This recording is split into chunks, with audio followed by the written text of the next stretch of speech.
Sanibonani molweni namkela kweza TV ngesikhosta uSibongile guys waphoxa ukwenza ke ngemini Valentine's Day emphe igift emmema futhi bamakeza azohlala naye.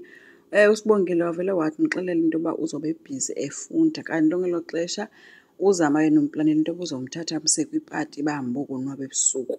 Zange afunde kwa izo ncwadi ezo namatshitshi ngapha bemfuna ke boma kwanje kuyodityana kuyokwenza into ye-practice.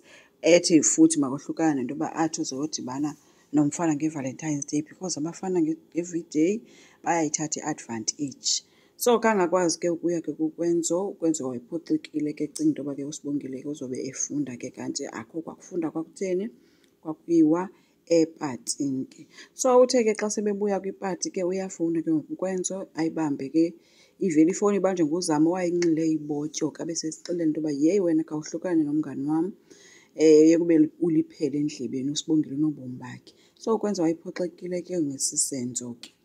Ngemini yesikolo ke bayavuka ekuseni xa kufuneka bakuhanjiwe uSibongile uselwe khanga kuvuke afunde nokufunda for lo test leyo sabuza uzama ongamvusanga ke bathi basajongele kwabe ngena amatshitshi ke ekhuza into ba hayibo usalele ngelixesha Sibongile beme basihamba seyopractice.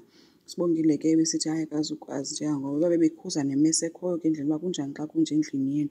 Uncede uzama ke othe cela sisiphumele phumani apha. Baphuma ke bamashiya apho ke wabesebulela ke uSibongile kuzama into ba ammele ke kwezintombi. KwaDlamini ke uwenzeni ke ubhizi uplana ke i-birthday nobhuti bakhe kagogo wakhe uye wasuggesta into ba ihambe yokwenzelwa ngaselwandle ke.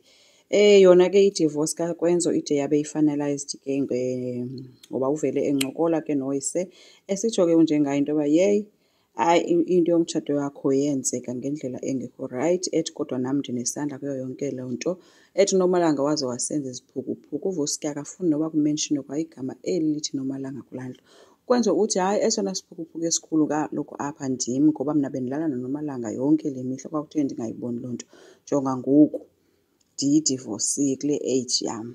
So iyamkhathaza ke ukwenza yonke lento. Abasebenzi ke kwaPhetheni ke nabo bebhizi ke bebuka iifotos ezipostwe nguwenzeni ehleli nomakhulu wakhe. Kuye kwangena ke uPhetheni besebhizi ke nezo photos wabethule semnika ke uPhetheni. Xa ejonga uPhetheni nguwenzeni ke abesesithi mabahambe uklina abahlukane into bejonga into ezininzi. Kwelinye icala nayo nengelosi ezi photos ke uye wazithatha wazithumela uSamke lowo kuthi asozibona wavuya umbona into banje iyamonwabisa yonke lento yenzekayo njengangoku.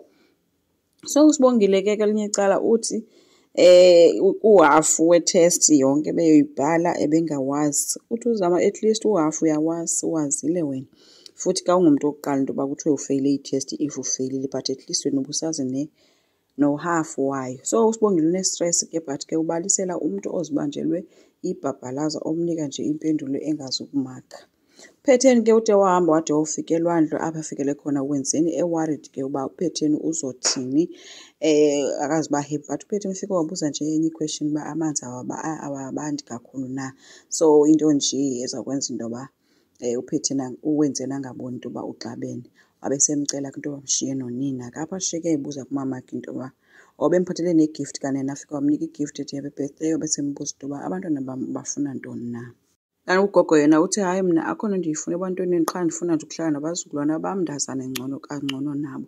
uPhetheni ke uthe akayithembi yonke lento kalogogo embuza ba abantwana kanti uzobenzana uthi omnye hayi abantwana bakho balungile especially ukwenzo yilento endilapha ethi futhi uPhetheni ke nathi ndibakhulise ngendlela eright kaloku ugogo uyawathi ke ukusweleka kwewele lwakho wena Phetheni kwashiya isilonda esikhulu kum kodwa ngoku aba bantwana bayayivala lo gap ndicinga bazayivala kufuselela nempilo yam.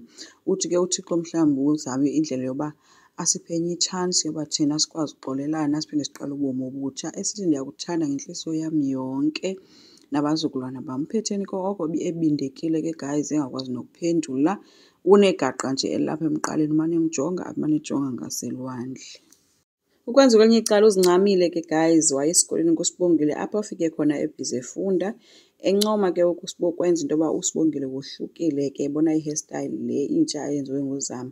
Yaxolisa kuSibongile ngoba ngayo yonke into uthi uzama uvele wamthatha wamsa kwipati othuthwe yileli kazama ke ukwenza sithi hayibo ukuzama lubukhomplena ngayo izolo bayiyeke ke leyo babe sebencokola sithi kwenza hayi makayiyeke ngoba akangeni ndawo ekugqibeleni uSibongile Mdala. Bathe usembalisele ke into yoba i-divorce i-finalized and then umakhulu wabo bebecimba wasweleka ukhona uyaphila.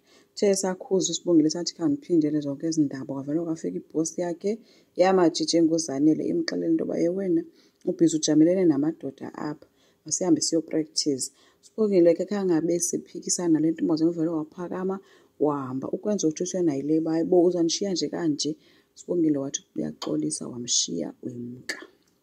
Iitshomi ke kaKwenzo leyo ngundile yenze ipati ke guys for i-divorce kaKwenzo ya-organizer namantombazane. uKwenzo ufike wabhoreka wafake kuloo nto bekuye icaphuka ke wabe sephakama emxelela into yoba yena uyahamba betshilotha akayifuni yonke le nto lena. Ondile oke sithi yabona ke le nto bendikwenzele yona ilungisela uba ulibale ungabe uSibongile aba. uKwenzo ke uvele waphakama wamshiya aba naloo mantombazana ekhalaza uphuma kwakhe. Asazi ke guys izophelela phi into kaSibongile noKwenzo kodwa ke uSibongile uyasiphoxa everyday ngoku. Enkosi ngicela siqhubeke subscribe, like, singakhomenta futhi bye.